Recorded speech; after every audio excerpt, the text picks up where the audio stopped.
العزت عما یصفون وسلام علی المرسلین والحمد للہ رب العالمین اللہم صلی علی سیدنا محمد وعلی آل سیدنا محمد وبارک وسلم۔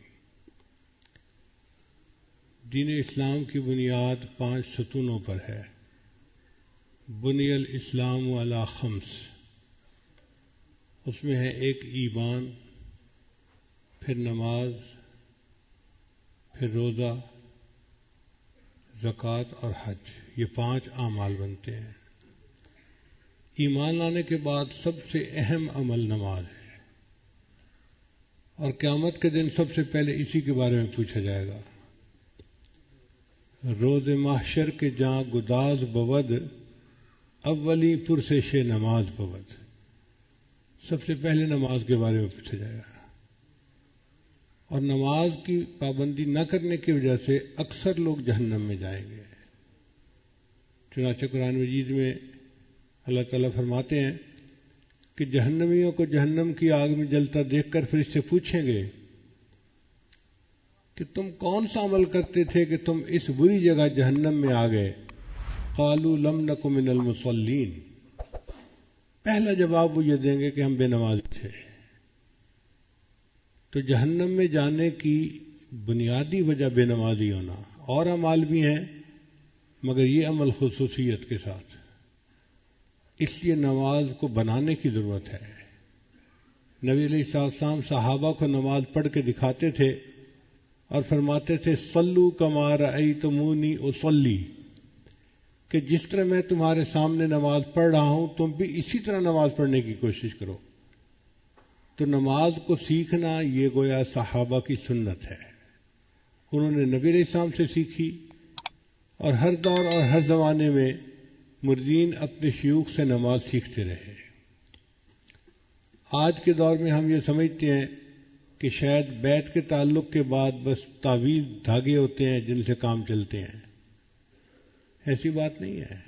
شاہ اسماعیل شہید رحمۃ اللہ علیہ جب اپنے شیخ سے بیعت ہوئے تو انہوں نے پوچھا کہ آپ کیسے آئے؟ تو کہا کہ حضرت مجھے صحابہ جیسی نماز پڑھنی سکھا دیجئے۔ یہ بیعت کا اصل مقصد ہے کہ بندے کی نماز سنور جائے، حتیٰ کہ اس کو نماز کی حلاوت نصیب ہو جائے۔ جس طرح ظاہری کھانوں کے اندر لذت ہوتی ہے،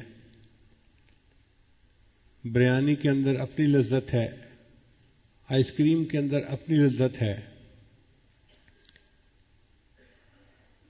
مرغ کڑائی کے اندر اپنی لذت ہے، اسی طرح اعمال کی بھی اللہ تعالیٰ نے لذتیں رکھی ہیں۔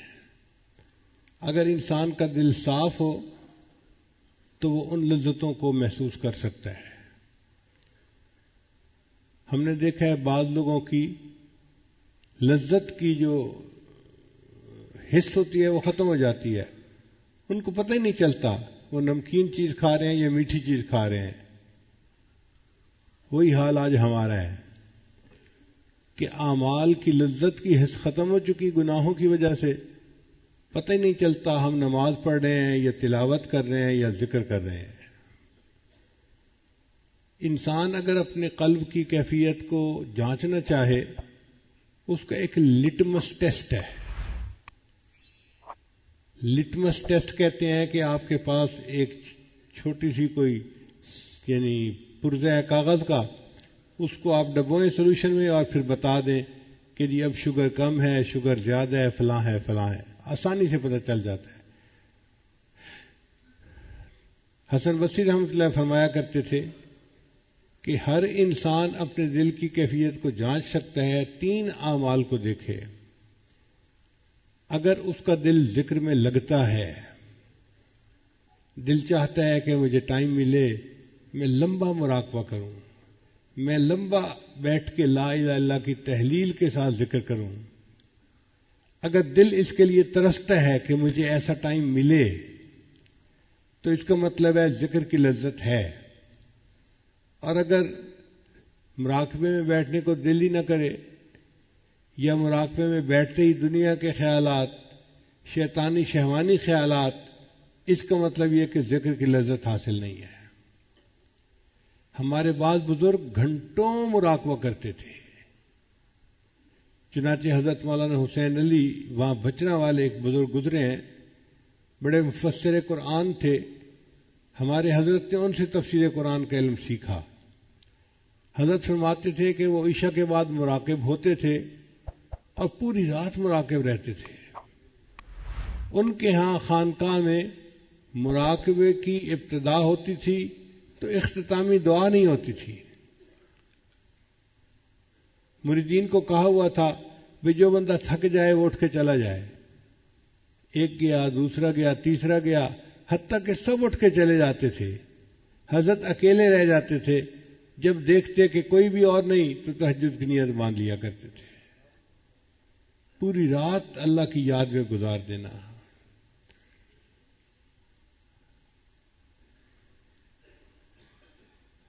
مصر کے ایک بڑے بزرگ گزرے ہیں، سید بدوی رحمت اللہ علیہ.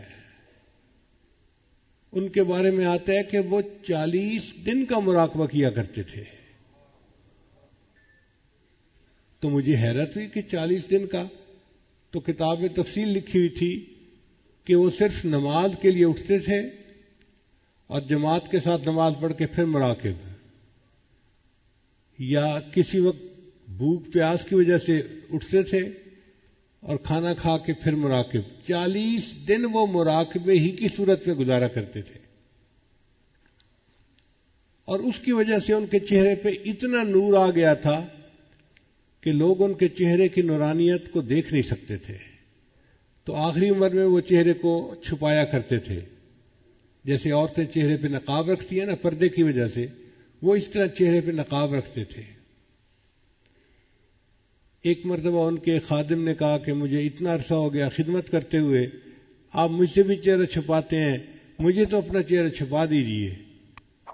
تو انہوں نے چہرے سے نقاب ہٹایا تو ان کا مرید جو تھا وہ وہیں غش کھا کر گرا، بے ہوش ہو گیا. اور یہی حال حضرت موسیٰ علیہ السلام کا تھا. جب ان پر تجلی پڑی تھی اس کے بعد لوگ ان کے چہرے کی نورانیت کو دیکھ نہیں سکتے تھے. تو سید بدوی رحمت اللہ علیہ کی بھی کیفیت یہی تھی. اتنا اللہ کا ذکر کرتے تھے کہ 40 دن تک مراقبہ کرتے تھے. اور بعض ہمارے بزرگ پوری پوری رات مراقبہ کرتے تھے. کیوں؟ ان کو ذکر کی لذت ملتی تھی. اللہ کے بڑے مزے جو بھی چاہے وہ چکھ لے. یہ تو کر کے دیکھنے کا کام ہے. اگر شروع میں لذت محسوس نہیں ہوتی تو استغفار کریں، اللہ سے دعائیں مانگیں اور کوشش کریں. چند دنوں کے اندر ذکر کی لذت ملنی شروع ہو جائے گی. پھر ایسا مزہ آئے گا کہ دل چاہے گا کہ میں مراقبے میں بیٹھوں اور کوئی مجھے ڈسٹرب نہ کرے. ایسے بھی لوگ ہیں دنیا میں جو روزانہ کے معاملات کرنے سے پہلے 2 رکعت نفل پڑھتے ہیں. یا اللہ اب میں معاملات میں بیٹھ رہا ہوں، کوئی بندہ نہ آ جائے جو مجھے ڈسٹرب کرے. تو گھنٹوں ذکر کرنا مشکل نہیں ہے مگر اس کی لذت مل جائے تو. آج بچوں کو دیکھو آئی پیڈ کے اوپر گھنٹہ 2 گھنٹے بیٹھنا کوئی مشکل نہیں ان کے لیے.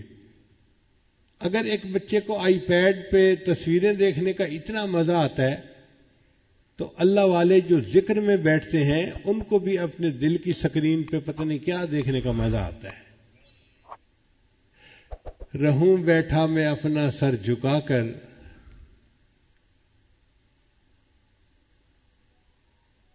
یہ ذکر کا مزہ ہی ایسا ہے، لذت ہی ایسی ہے.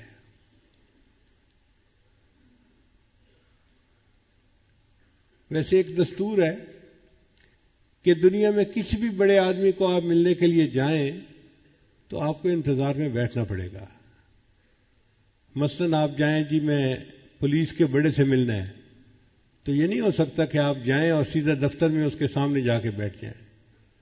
آپ کو دفتر کے بعد انتظار کرنا پڑے گا. جی صاحب میٹنگ میں ہیں، فارغ ہوں گے آپ سے بات کریں گے. آپ کسی بڑے مفتی کے پاس جائیں، کسی بڑے آدمی کے پاس جائیں، جس بڑے کے پاس بھی جائیں گے آپ کو انتظار کرنا پڑے گا. اور اگر کوئی VVIP پرسنالٹی ہے جیسے ملک کا صدر ہوتا ہے تو پھر تو آپ کو ہو سکتا ہے مہینوں انتظار کرنا پڑے. تو جس طرح دنیا کے کسی بڑے سے ملنے کے لیے انتظار کرنا پڑتا ہے. اللہ تعالیٰ کا دیدار پانے کے لیے بھی بندے کو انتظار کرنا پڑتا ہے.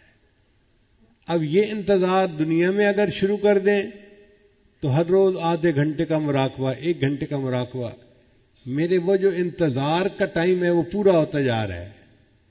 اگر دنیا میں اس نے انتظار کا ٹائم مکمل کر لیا، اللہ اس کو قیامت کے دن اپنا دیدار عطا فرما دیں گے. اور اگر دنیا میں یہ عمل نہ کر سکا تو پھر اس کو آگے جا کر انتظار کرنا پڑے گا، پھر اس کو اللہ تعالیٰ جنت دیں گے اور اپنا دیدار عطا فرمائیں گے. لیکن بڑے کے ملاقات سے پہلے انتظار کی گھڑیاں پوری کرنی پڑتی ہیں، انہی کا نام مراقبہ ہے. ہم مراقبے کو اس نیت کے ساتھ کریں، اللہ میں آپ کا دیدار چاہتا ہوں اور اس کے لیے یہ جو انتظار کی گھڑی ہیں میں دنیا میں پوری کر رہا ہوں. آج آدھا گھنٹہ، 15 منٹ، 1 گھنٹہ، 2 گھنٹے، اللہ یہ گھنٹوں کیا چیز ہے. آپ دیدار کا وعدہ تو کریں، پوری زندگی لگانے کو تیار ہوں.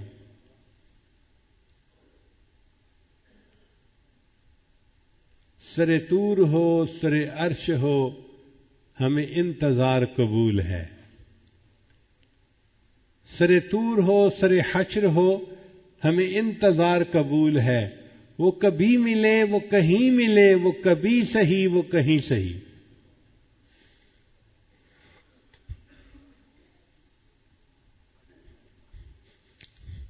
اللہ آپ ملنے کا وعدہ تو کریں، کبھی ملے، کہیں ملے، ہم اس کے لیے تیار ہیں.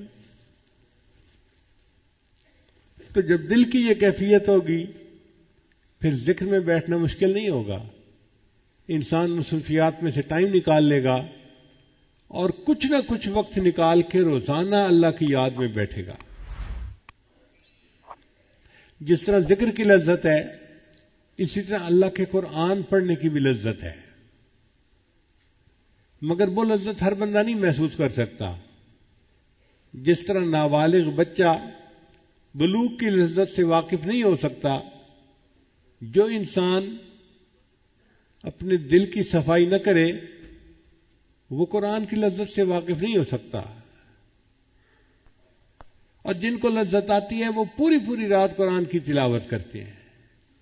اللہ کے محبوب صلی اللہ علیہ وسلم پوری رات قرآن مجید کی تلاوت میں گزار دیتے تھے. سیدہ صدیقہ رضی اللہ تعالیٰ عنہ ایک پوری رات قرآن پاک کی آیت پڑھتی رہیں، وَبَدَا لَهُم مِّنَ اللَّهِ مَا لَمْ يَكُونُوا يَحْتَسِبُونَ. سیدنا صدیق اکبر کا بھی یہی حال تھا، سیدنا عمر فاروق کا بھی.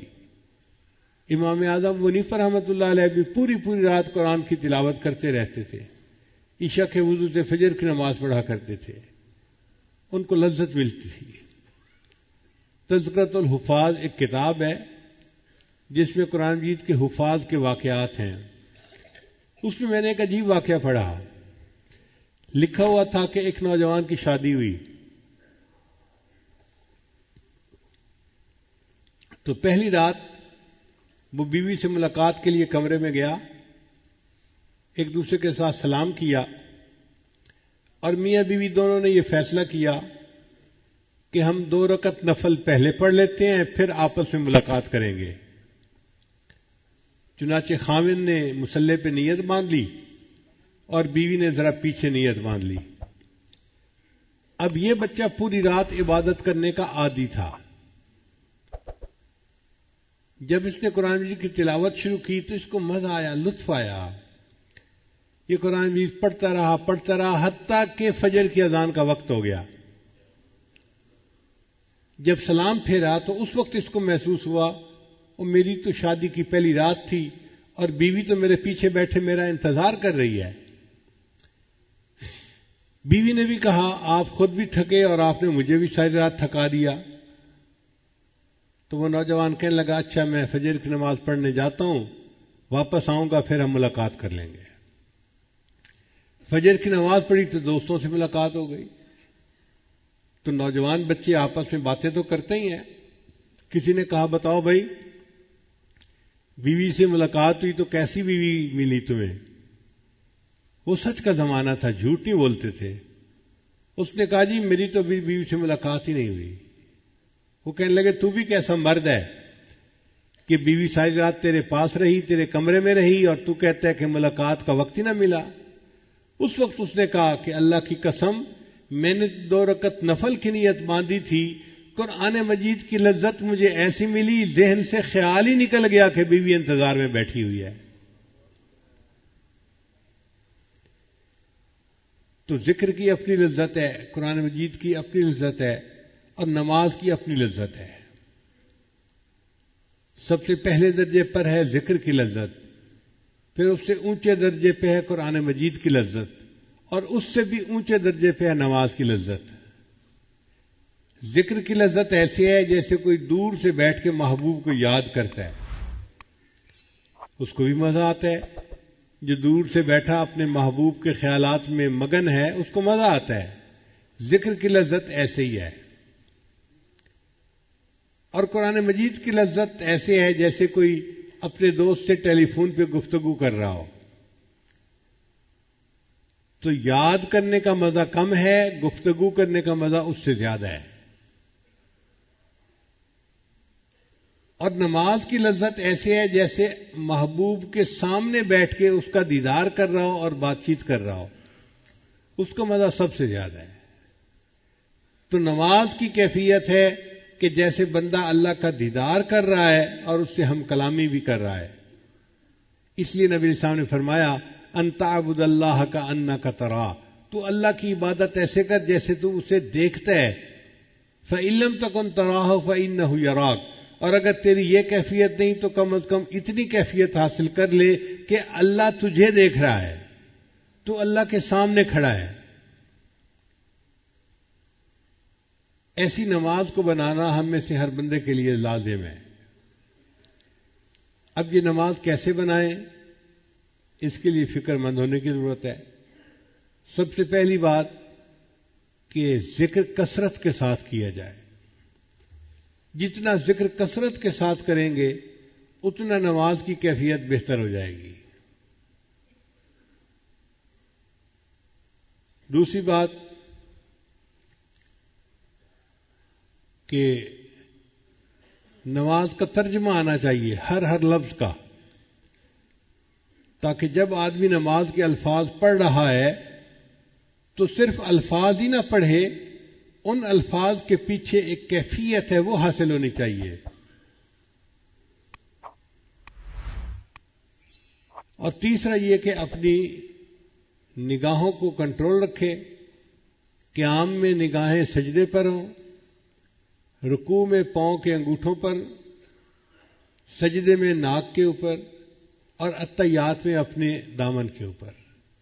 اگر نماز میں ترجمے کا خیال رکھے، نگاہوں کا خیال رکھے، اور پھر اللہ کی طرف متوجہ ہونے کی کوشش کرے تو نماز کی لذت آسانی سے حاصل ہو جاتی ہے۔ یہ کوئی اچیویبل چیز ہے، ان اچیویبل چیز نہیں ہے۔ خوش نصیب ہیں وہ لوگ جو دنیا میں نماز پڑھنے کی لذت کو پا لیتے ہیں، پھر وہ بہانے ڈھونڈتے ہیں۔ 5 فرض نمازوں سے ان کی محبت کا جذبہ ٹھنڈا نہیں ہوتا، وہ اللہ سے ملاقات کے لیے بہانے ڈھونڈتے ہیں۔ اشراق پڑھ لو جی، چاشت پڑھ لو جی، اوابین پڑھ لو جی، تہجد پڑھ لو، اور جی صلاۃ الحاجت پڑھ رہا ہوں، میں تو تحیۃ الوضو پڑھ رہا ہوں، میں تو تحیۃ المسجد پڑھ رہا ہوں۔ یہ اصل میں سب نوافل بہانہ ہیں اللہ سے ملاقات کے۔ جیسے بچوں کو وقت ملتا ہے نا، تو 5 منٹ بھی ملے وہ اپنا فون آئی پیڈ کھول کے بیٹھ جاتے ہیں۔ ایسے اس بندے کی کیفیت ہوتی ہے، اس کو چند منٹ ملتے ہیں، یہ فوراً نماز کے چند نفل پڑھ لیتا ہے چونکہ اس کو مزہ آ رہا ہوتا ہے۔ آج کل ہم نماز پڑھتے ہیں مزدور کی نماز۔ آپ دیکھیں گھر میں ایک مزدور لائیں کہ جی پتھر توڑنے ہیں، تو مزدور آئے گا، پتھر توڑے گا، اور رات کو جاتے ہوئے آپ سے 500 روپیہ مزدوری کا لے کے چلا جائے گا۔ لیکن اس مزدور کو پتھر کے توڑنے میں کوئی مزہ نہیں آ رہا۔ ایک مزدوری ہے جو بیٹھا سارا دن کر رہا ہے، اور ایک آدمی دنیا میں گزرا ہے، اس کا نام تھا فرہاد. اس کو شیریں سے محبت تھی اور اس کا دل چاہتا تھا کہ شیریں مجھے مل جائے.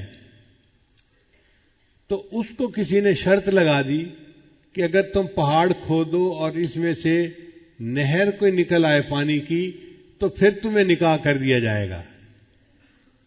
اب وہ فرہاد پتھر توڑتا تھا، مگر پتھر توڑنے میں اس کے ساتھ ایک لذت وابستہ تھی کہ مجھے میرا محبوب مل جائے گا. ہر ضرب تیشا کیفے وصال دوست.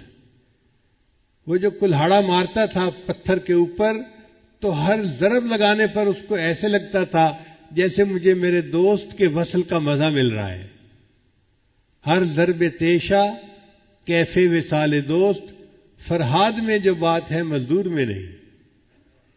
آج ہم مزدور کی نمازیں کھڑے پڑھ رہے ہیں، کاش کہ اللہ ہمیں فرہاد کی نمازیں پڑھنے کی توفیق عطا فرمائے.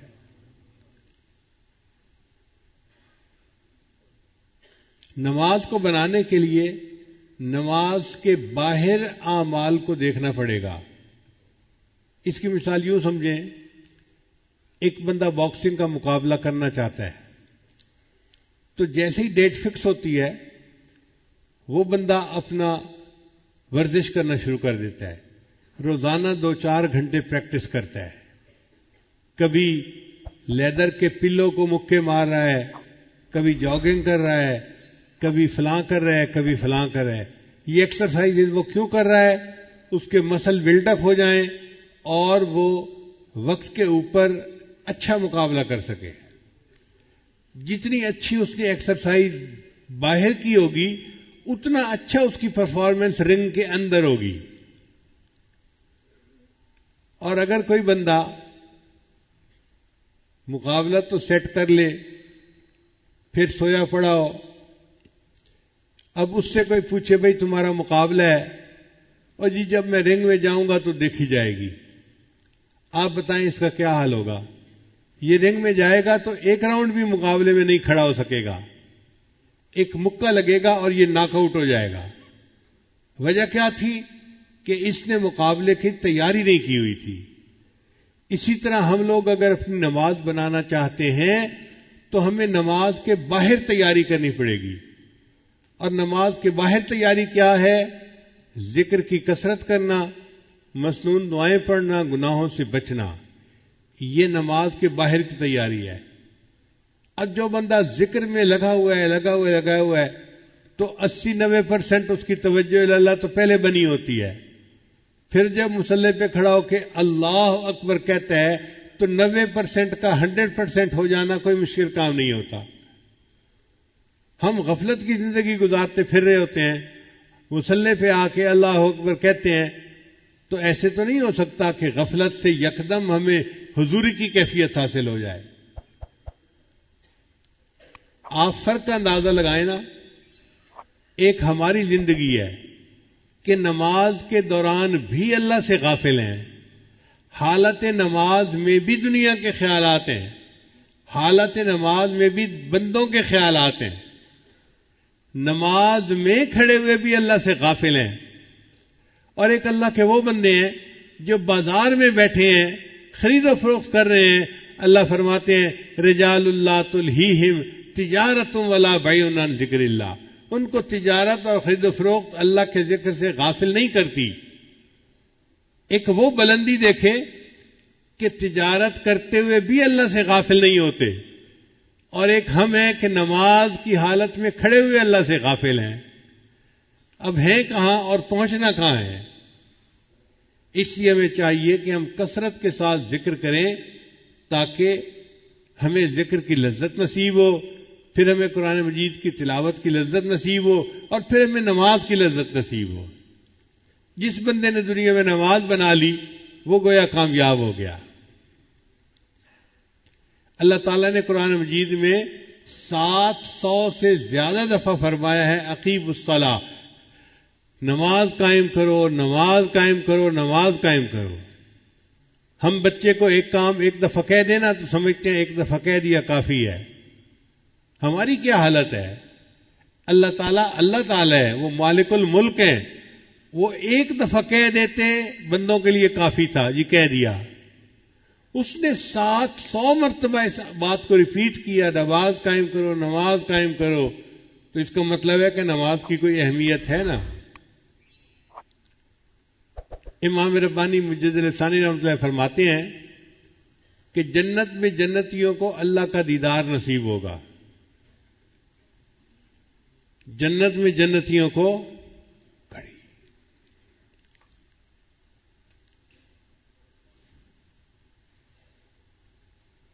جنت میں جنتیوں کو اللہ کا دیدار نصیب ہوگا، مگر اس دیدار کی جو لذت ہوگی وہ ان کی نماز کی کیفیت کے مطابق ہوگی. اگر وہ دنیا میں ایسی نماز پڑھتے تھے جس میں خیالات ہی آ رہے ہیں، ان کو اللہ کا دیدار تو ہوگا مگر محبوب کے چہرے پر پردے ہوں. اب ایک دلہن بیٹھی ہے جس کے چہرے پر پردے ہیں، اور ایک دلہن ہے جو پردے ہٹا کے بیٹھی ہے، تو کتنا فرق ہے. تو یہ جو دنیا میں ہمارے نماز کے خیالات ہیں، یہ جنت میں پردے بن جائیں گے بندے اور اللہ کے چہرے کے درمیان. تو کیا لذت ملی اس بندے کو. اور جو لوگ دنیا میں ایسی نماز پڑھتے ہوں گے کہ نماز میں ان کو کسی کا خیال نہیں آتا ہوگا، ساری توجہ اللہ کی طرف رہتی ہوگی، اللہ تعالیٰ اس کو ایسی تجلی عطا فرمائیں گے کہ وہ اللہ کے چہرے کو بغیر کسی پردے کے دیکھے گا.